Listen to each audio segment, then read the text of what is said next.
जा रुमाल में, एगो चुमवा ले जा गाल में, संगे दिलवो ले जा रुमाल में। जातर रजवा चढ़ के जहा जावा पसीहन मोहिनी के जाल में, एगो चुमवा ले जा गाल में, संगे दिलवो ले जा रुमाल में, एगो चुमवा ले जा गाल में, संगे दिलवो ले जा रुमाल में।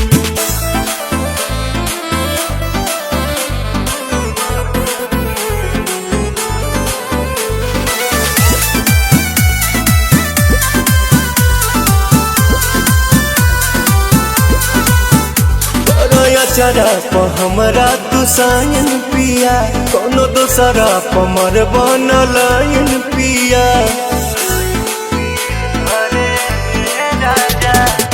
बिहना केहू के हमार वाला हक हो, मेहर के जात हई होइए जाला शक हो।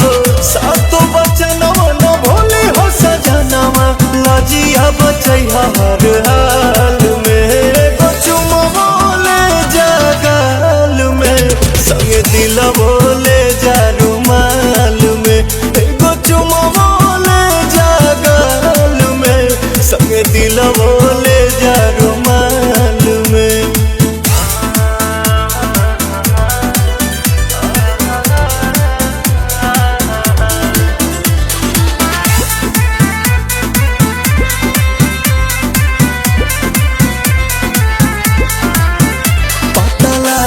जे कदम बवाले बलम, जल्दी बड़ बनी हाले के पाले बलम। आँखी में हमरा जे आवे देबै आंसू, कालेम जहरिया ए पवन प्रियांशु। कमे कमाई हो यानी मन से रही हा, आवे बदला नहीं चाल में, एगो चुमवा ले जा गाल में, संगे दिलवो ले जा रुमाल में, एगो चुमवा ले जा गाल में, संगे दिलवो ले जा रुमाल में।